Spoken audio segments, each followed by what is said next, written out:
Okay, hello and welcome everyone. Welcome to JFD Brokers Traders Tea Time with me, Darius Lomachovskis. Today is the 8th of October 2018. So welcome everyone. Welcome to this Monday's afternoon session where we're going to have a look at a few instruments as always. But before we do that, before we start looking at those charts, let's quickly have a read through our risk disclaimer. So the content we produce does not constitute investment advice or investment recommendation, should not be considered as such, and does not in any way constitute an invitation to acquire any financial instrument or product. As always, a few seconds for you to read the rest and we can continue.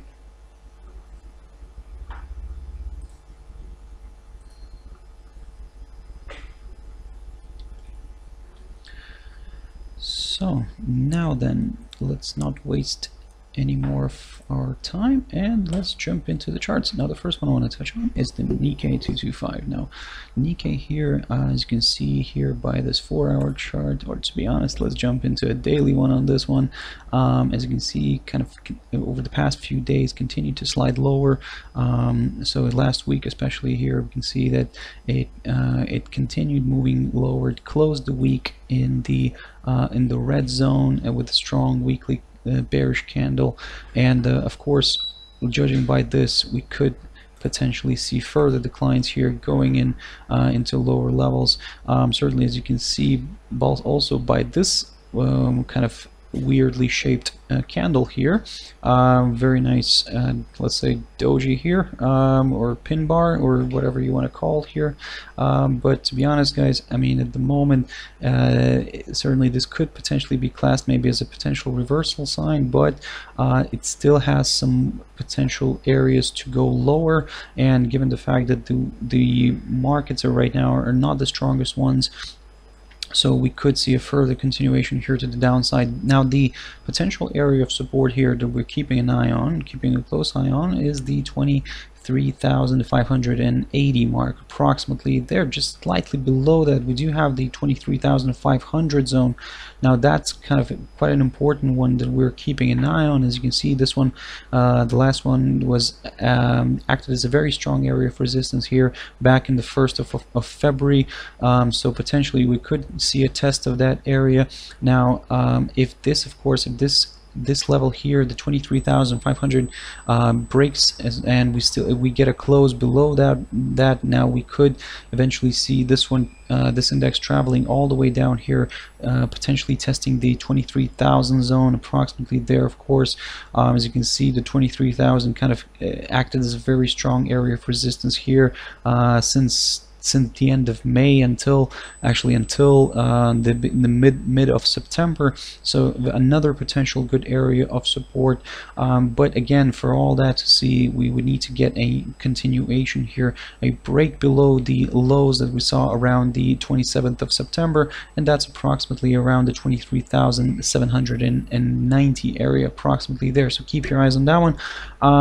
Again, looking at this bigger picture here, you can see that we do have a bunch of upside support lines here. Of course, we do have the longer term upside support line here that's running from the 8th of September 2017, but we're quite far away from that one. The other one, the slightly more of a medium term one, which has been running here since the 26th of March, and that's quite an important one to see, especially you can see that this year it kind of plays out nicely here. The index keep bouncing off of it, so in a way, if we are going to see further declines here, strong declines here, then eventually maybe in the long run we could end up testing this this upside support line, this medium-term upside support line. But of course, for now it's too early to talk about that, because this is where the index is trading right now. And again, like I'll probably repeat myself, if we get a nice break here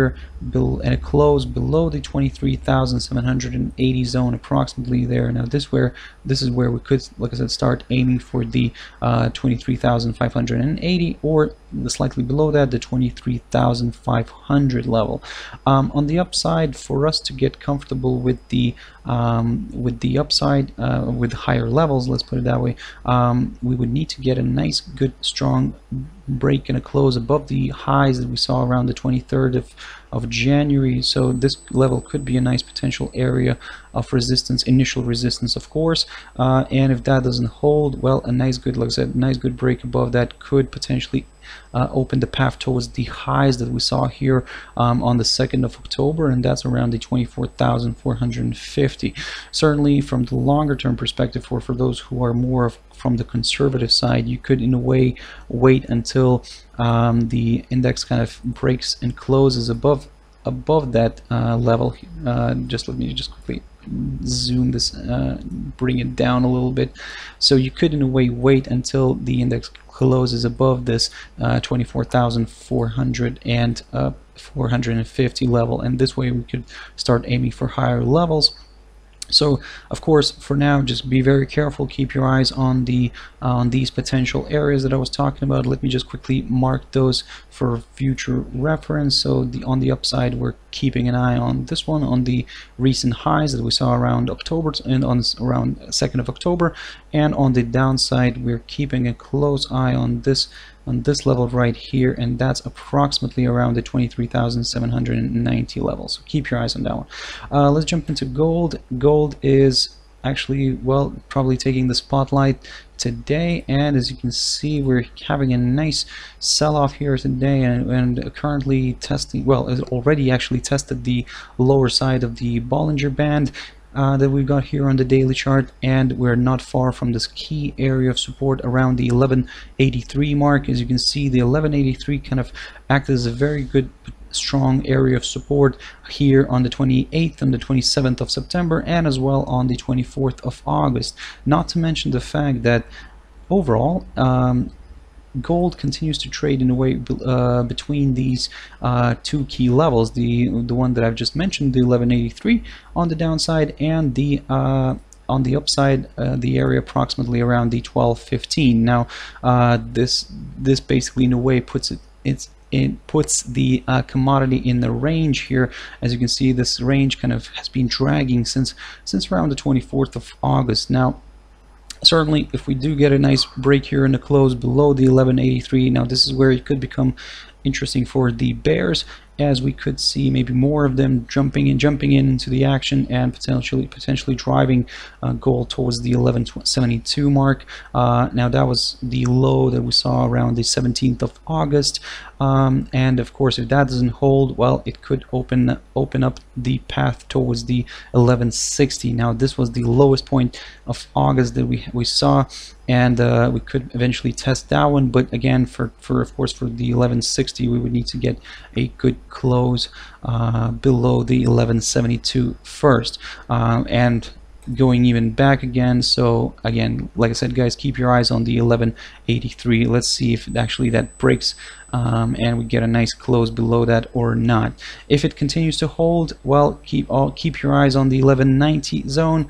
Of course, that's the important one to watch for today as well. If we do get a close above that 1190, this could mean that potentially the bulls are kind of in a way trying to fight back and are not really ready to let go of the commodity, and we could maybe see a bit of a correction back to the upside here. Certainly for now, we're more bearish than bullish, and like I said, but for further declines, we would need to see a good close below the 1183. So for now, just keep on watching this one. Looking at a few pairs, Euro Aussie. Now this was a good one, and jumping into a 4-hour chart on this one, as you can see, it's kind of breaking this key important area of support here at around 162.55. Certainly the big question here is where we're going to close today. If we're going to see a nice close below this level, then yep, potentially we could aim for lower levels like 161.20, marked here by the lows of the 3rd of October, and of course as well by the 26th of September here, the lows of that day. But if that doesn't hold, I mean, we do have this short-term, in a way more of a tentative upside support line here running since the 20th of August. So keep your eyes on that one, but we'll consider that only if we get a break here below the 161.20. Of course, it is quite a big path for Euro Aussie to make initially, but nevertheless, it's a good potential area of support, this 161.20 that I'm talking about, and then of course we could see a test of this upside support line. So for now, be very careful.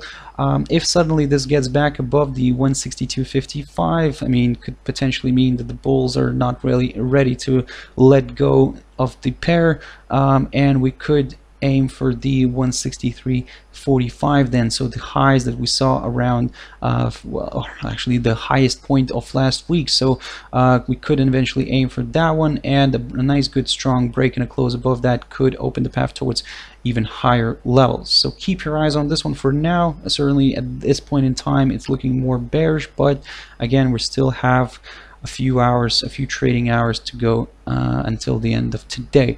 Let's jump into USDJPY. Now USDJPY has finally broken this upside, this short-term upside support line taken from the 6th of September, and of course at the moment we are aiming for lower levels like 113.15 mark. If a good nice close below that would confirm further declines here on this pair, and this is where we could eventually aim for the 112.50 zone, approximately there. This has been the low of the 27th of September, and it acted as a very good area of support here between the 21st of September and the 24th of September. So keep your eyes on that one. Keep your eyes on this 113.15 level. A nice good, like I said, a nice good break below that could potentially lead the pair towards the downside here even more.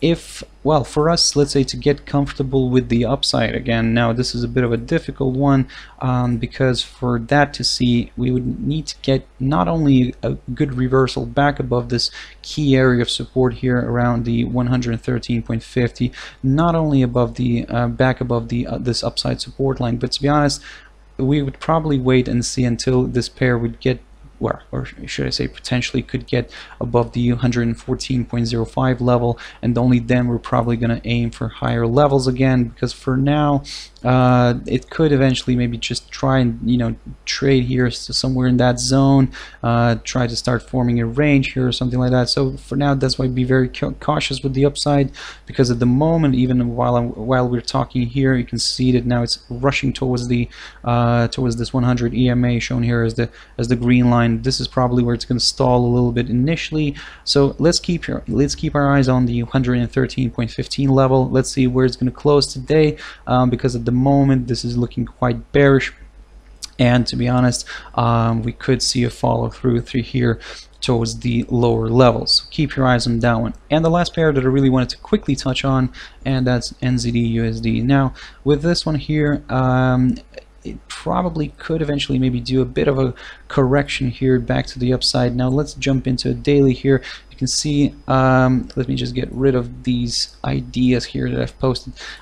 So basically we're still below this downside, this kind of in a way medium-term downside resistance line taken from the peak of the 22nd of June. Also we're still below this steep downside resistance line taken from the peak of the 26th of September. Now this is a bit of a shorter one, and as you can see, obviously, but again, this is what the pair is kind of doing right now. It found good support near the 0.6420 zone, so it found good support from there, bounced off of it, bounced off to the upside. So in a way, we could potentially aim maybe for a bit of retracement towards this key area of resistance that previously acted as a strong area of support here in the September, basically being the lowest point of September, and that's around the 0.65 zone. So keep your eyes on that one, because we could potentially see something like a retracement back to the upside, where we're going to hit this, potentially could hit this level here, the 0.65, and as well test the this downside, short-term downside resistance line, and then this probably this is where the bears this is where the bears could try and take advantage of this pair, and then maybe drive it back down again towards the 0.6520 support zone. And if that doesn't hold, well, we could see further declines. But for now, of course, let's go step by step. Let's not rush into this yet, but again, let's keep an eye on this this scenario here. If we get a break, above the downside resistance line, certainly be very cautious. It wouldn't mean exactly that we could travel higher all the way here from from here, but for a better confirmation, wait until we could get a close above the 0.6540, and this way we could potentially aim for higher levels here. So for now, be very cautious. Keep your eyes on the 0.65 level, and as well on the this short-term downside resistance line. Let's see if it actually plays out. If suddenly, let's say, this reverses back down straight away to here, well, all eyes are on the 0.6420, because a nice good break and a close below that straight away could open the path towards much lower levels. Okay guys, thank you very much for watching and listening. I hope you found it useful, and if you want to join me tomorrow morning at my Traders Espresso, and that's 6 o'clock GMT time, 7 o'clock British summer time, where we're going to have a look at a few instruments that are also developing quite nicely today. So yep, feel free to join me tomorrow. Thank you very much, and bye bye.